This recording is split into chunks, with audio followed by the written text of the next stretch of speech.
All right, thanks everyone for being here. I'll get you all down. Let's open up here to the right. Adam King, WBNS. Ryan, just general thoughts, first day being back, spring practice. Yeah, no pads, but good to see a bunch of guys run around. Good energy out there. Continuation of the off season, which I thought was excellent. You can see guys moving around with a purpose, but different guys are in different phases of their career. And so, individually, each guy has different things that they're working on. There's some guys are just figuring out what to do, like what exactly, where am I going? Young guys or some newcomers. Then there's guys who have been veteran who played a lot of football. And so they're working on other things. So, and then as a team, we're really working hard on all the no talent issues and, building that discipline and skill, but it was a good first day, good energy, but no pads on. So not much to report. And the podcast.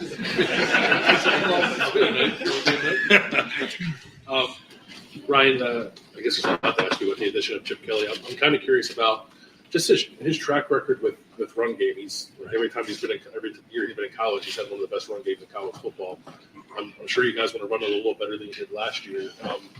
How much of a hand does he have in kind of crafting that, changing that, just kind of molding that attack as you? A huge part of it. I think the great thing for he and I is that we see things the same way. But I think to your point, he brings a background of running the football that is really impressive, and certainly we know what we need to do to run the football. But I think he's excited about the guys that we have. I think some of our guys up front have had really good off season, so excited to see how the offensive line develops over these 15 practices, but also the running backs that we have, and all of our quarterbacks are mobile, so I think that's significant as well. But it's been great, just early on to exchange ideas of things that have gone on the last few years for him, things that we've done here, and as we go, what's going to be right for Ohio State, we'll continue to develop that. Right behind him, Tony Girdman, Buckeye Huddle. Ryan asked you a month ago about Sonny Styles. He was with the linebackers today. Is that a permanent thing? What did that conversation? Yeah, we want to, put guys in position to be the most successful they can, but also embrace it. And Sonny, has wanted to, do whatever he can to help the team. And we know that his skill set is versatile, and we're going to continue to work on that. But you will see him at linebacker. You'll also see him do some other things as time goes on. But we think, he brings a lot to the table there. He can do so many different things. And I think that's, again, the exciting part year in and year out is you have different people in different spots, and then you have to figure out how you want to utilize them the best.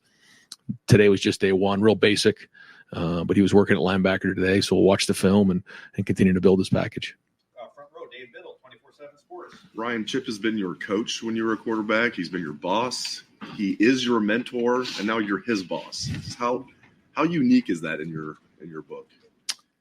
And I think the other part of it is we've been friends, and we continue to be friends. And I think that's probably the thing that over the years, we're both very, very competitive. I could tell you stories, not right now, about when I played or even when we've coached.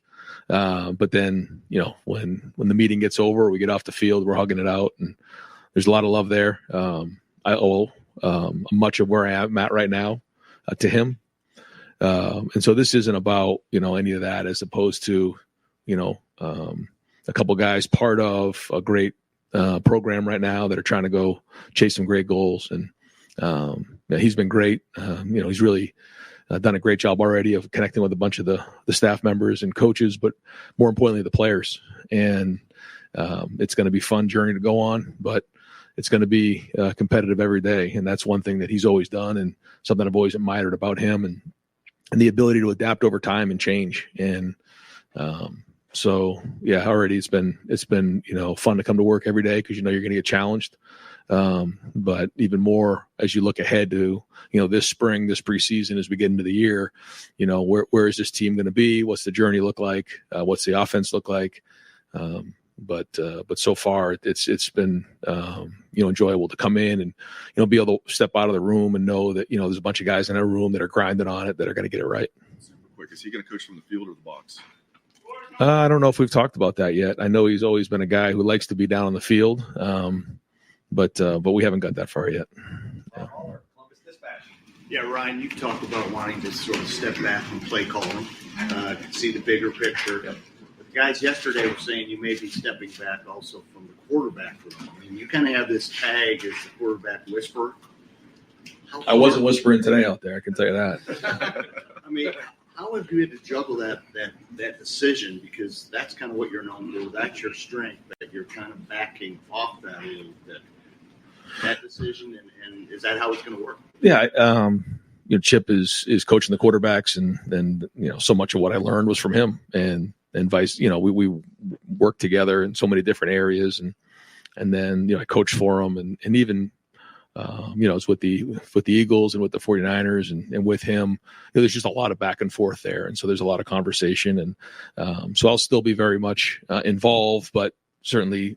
Chip is running it. He's going to run the meetings. He's going to do all those types of things. But there's a lot of give and take there as well. A lot of conversation, and but it's a good group of quarterbacks.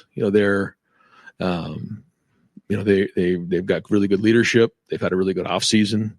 I think all the feedback we're getting from Mick has been very, very positive. I think we counted up between 7-on-7 and team reps. I think we had 150 reps today, and that's a bunch. And that's great because that's what these guys need. And the more we can spread those around, the better. Matt Murphy, 24/7 Sports. Brian, with the quarterback situation, you have some veteran guys, yep. But none of them have a ton of experience in games in your offense. How do you divide up spring reps so that you can get them ready for what you hope will be a successful season, but you've also got some of these young guys that still need work? Well, I think, like I mentioned, we're trying to get as many as we can. If we can get 150 a day, that's going to be a little bit different maybe when the pads are on. But the more we can get, the better, because these guys all need those reps. And then we'll put a body of work together and kind of figure out, probably halfway through the spring where guys are at and keep going from there. So I think the key is right now we have the ability because of mid-years and those type of things to have a pretty full roster where maybe in the past in the spring, a few years back before we had so many guys at mid-year, the transfer portal wasn't where it's at right now. The preseason roster would look a lot different than the spring roster. Now it's, there's only going to be a handful of guys that actually, come in during the summer.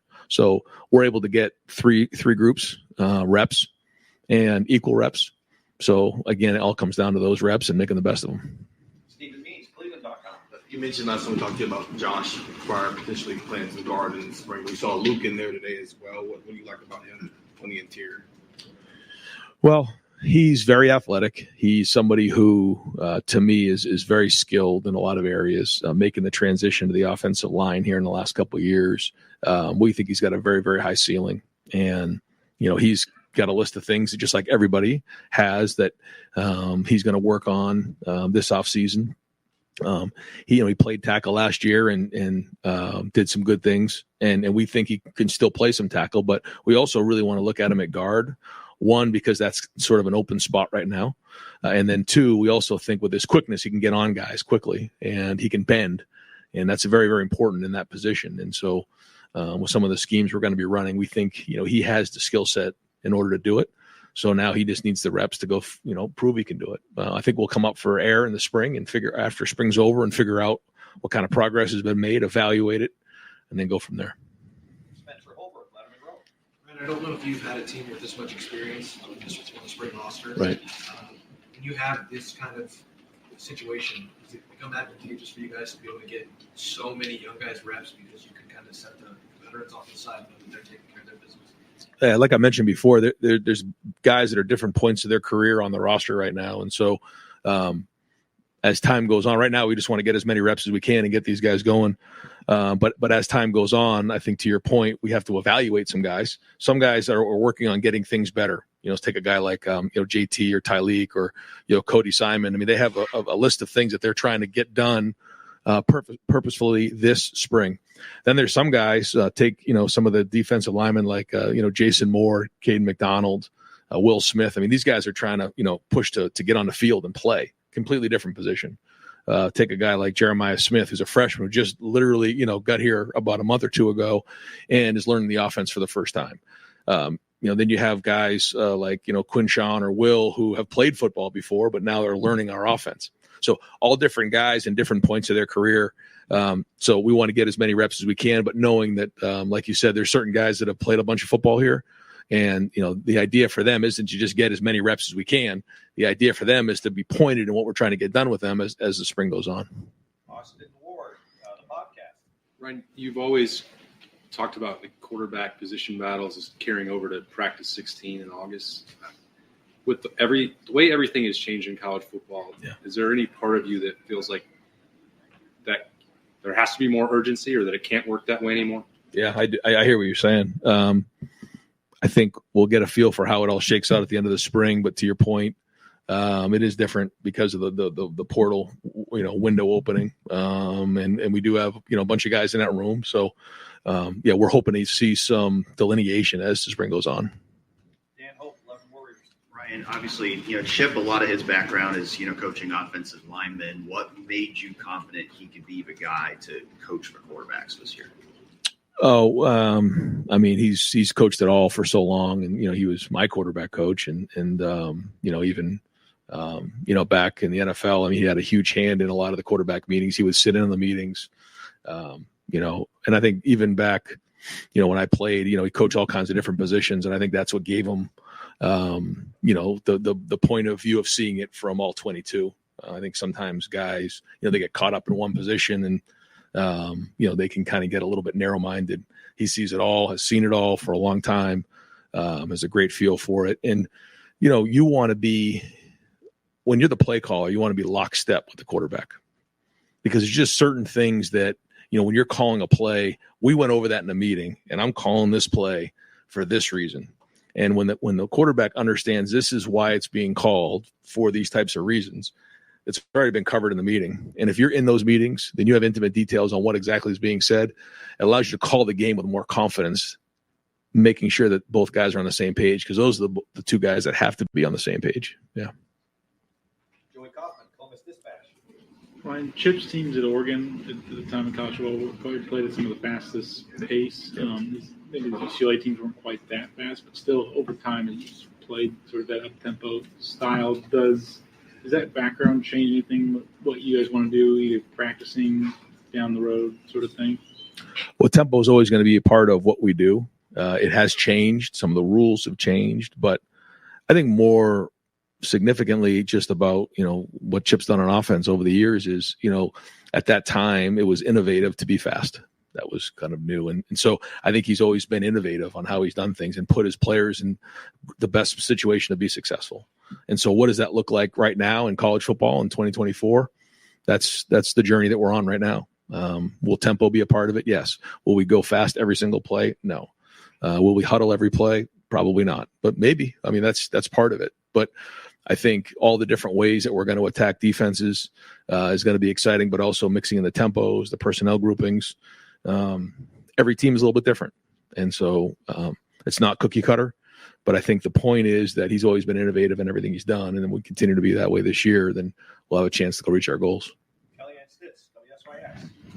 Coach, how have you seen Will Howard and the other new faces continue to integrate themselves into the quarterback room? Well, I think you don't just walk into Ohio State. I've said this before and just, think you're going to go become the starting quarterback. It doesn't work that way. There's just too much pride here. What Mick Marotti and our strength staff does here in the off season, there's just a lot that comes with it. You don't just show up in the weight room and then go home. There's a lot of accountability that happens, and our guys take a lot of pride in that. And so there's only one way to do that, and that's to earn it through respect. But we had our champions meeting yesterday in the first quarter, and we had a bunch of newcomers, grade out as gold, and that's a big deal. And that's how you earn the respect of the guys around you. But that's going to be like that for the freshmen as well. The guys who are coming in and should still be seniors in high school are here trying to do that. Now they're younger and they don't have as much experience as maybe some of the older guys like Will and Quinchon or Caleb Downs, but they still have to earn the respect of the team just as much. And that starts, in the weight room, but ultimately it's going to matter when we get on the field. Cameron Teague Robinson, The Athletic. Ryan, last spring you wanted to kind of roam around a little bit more as like a CEO type, or just kind of GM of the team. Is the feelings of this practice, was it any different for you knowing you have Chip and a guy who kind of wholeheartedly trusted everything? Yeah, there's no question, and maybe it isn't exactly where I'm walking around on the field, but where where, I'm able to, look where my eyes are going, just thinking ahead of, the message that maybe I want to give the team, or maybe grabbing a guy on defense and giving a message to him. It just allows me to be more present with the whole operation, which is something I recognize that I need to do. Just a logistical question. With all these reps you're getting the quarterbacks, are you viewing Will and Devin as the two most veteran guys? Do you want what they get to be equal, like with the ones or with the twos, or is somebody getting more with the ones? I think at least in the first quarter of the spring, we're just going to let them go play and just get a bunch of reps and roll them. I think as that starts to settle a little bit, we'll start to maybe, make sure, guys are getting the reps with the ones that need to, but we're going to let them compete, and it's hard for us to say, someone like, Julian saying, or Lincoln, or, Air, or whoever, hey, you're going to come in here and compete when, the first thing they do is take a bunch of reps with the threes. Now we want to roll you, whatever drill it might be, and so that you're getting reps with everybody so you can show what you do. So we'll compete. We have the fortune of having a little bit of time right now. And then as things shake, I think the big focus, and this is something we talk to our staff about, is in the spring, we want to develop the individual player. As we get closer to the preseason, now we start to really grab onto, the schemes and the team and the chemistry of the group. Now, you still need to understand the schemes in the spring and how you fit into them, but that's something that we want to make sure we're developing each individual player right now, and that's the focus more than how does he fit in with the scheme or the chemistry of the offense or defense. That's an extension of that question. Will comes in as a starter from another place. Devin was close last year, right? Was right in that battle a couple times when he got his chance. He got hurt. He was very emphatic with us yesterday about hey, man, I'm here to compete. What do you think of where Devin is just in this fight right now? I was impressed with how he practiced today. He had good demeanor. He had that same, conviction out in practice today that he shared with you guys the past couple of days. And so if he keeps building like that, he's going to have a hell of a spring. Andy Backstrom, let him roll. Ryan, the Cotton Bowl, you mentioned that Carson Hampton was struggling a little bit, didn't play in that game. How's he doing now? How do you view that center competition with Seth? He had a really good last couple months. It was excellent with Mick. I think having that year of experience has really helped him. His numbers in the weight room are very, very good. So the combination of having a year under his belt and having a good off season, allows him a great opportunity to go compete this spring. We'll kind of see what it all looks like here. Again, the pads aren't on, so with the offensive line, we won't know anything for a little while. But we've seen strides for him, and again, improvement marked with, or combined with the fact that he played last year a bunch, and we won a bunch of games with him in there. That matters. So, I'm fired up to see what he looks like here as we head into the middle of spring. Dylan Davis, don't work his head. Talked about developing the individual with the quarterbacks. For Julian and Air, I guess, is there anything in particular that you're looking for them to maximize their spring if they come away saying we did this or got better at that would maximize? They're just trying to find their way, right? Yeah. But you're right. They're learning what to do.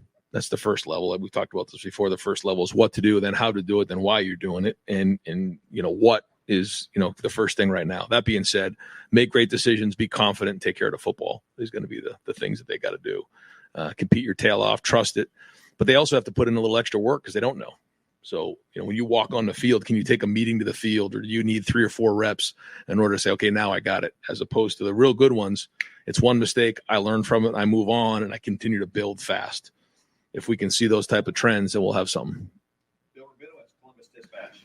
Yeah, I was just first day, but I was curious your very first impressions of the new guys, of Will, seeing them on the field, Will and Caleb Downs and Quinshawn, Seth McLaughlin, even Jeremiah Smith. Yeah, I think all flashed. You noticed them. When it's going that fast or we're getting that many reps, it's hard to really focus on one guy. But, they all flashed at times. And so we'll get on the film and kind of look. But you can see the talent in all those guys. Nathan Barrett, Cleveland.com. You made it pretty clear that Chip's coming here to run your offense. I think he said, a similar thing, the Ohio State offense. At the same time, I know this is a more developmental time, but how much are you guys talking scheme and talk yet? And how excited are you to see sort of his brain, your offense running through his brain? Well, I think the thing is, in terms of terminology, I think it was important to keep a lot of the terminology because our guys already knew it. So in day one of spring, there was a quick, learning curve on some of it. Now that being said, what we've done here has been a lot of what I learned from him when I was with him before. So this is not like, two different, offenses trying to come together.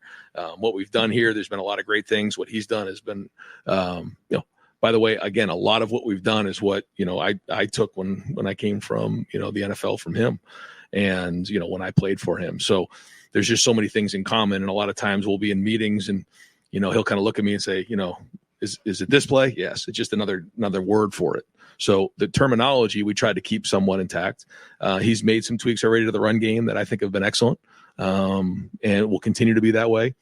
But it is important, I think, as I've thought about this, to make sure that, we are keeping it the Ohio State offense. This is not, my offense or his offense or somebody else's offense. This is the Ohio State offense, because we want it to be sustainable. We don't want, someone to come in or come out and then all of a sudden has to change. And I think that's been important to make sure that continues now through into the future. Whitney Hardy, WCMA. Ryan, lots of new faces today, and having Chip now here with you, just kind of a softball question here. Was it fun out there today? Because there's so much pressure we always talk about here. Right. Was there any different level of fun today versus maybe the last couple of years? I think being around a group of guys that enjoy being at work every day like they are is fun. Yeah, it is. And it has to do with, the staff, but it really comes down to the players. These guys bring energy every day. They enjoy being out there. They're as close to NFL players and pro players as I've been around. They're very, very competitive. They can't wait to get the pads on, but it's fun to be around guys like that. And you have to bring it every day as a coach here. When you walk in front of these guys or you have a meeting in front of these guys, you better be prepared because they have a high level of expectation that we're going to coach at a high level. And we're all holding each other accountable right now. And so, yeah, that is fun as a coach. And we'll wrap it up with Tim May from the Tim May Show and Letterman Row. Following up on that, that's what I wanted to ask you. It brought the team together before the practice started and laid out some things. But was there ever a moment today when you were roaming around and maybe ranting sometimes and things where you just kind of like looked at, there's Caleb Downs, there's Jeremiah Smith, there's all these returnees, there's the quarterback room where you kind of went, damn, I mean, this is a pretty good assemblage of talent, and you kind of like swallow hard there too, like Yeah, people are expecting a lot about that. From this. Yeah. I think during our workouts and mat drills or seeing some of the team runs is kind of when you think about those type of things. You look at the guys and you see the potential, and it gets you really excited. But then, as much talent as we have, it's going to be the no talent issues that actually help us win and reach our goals.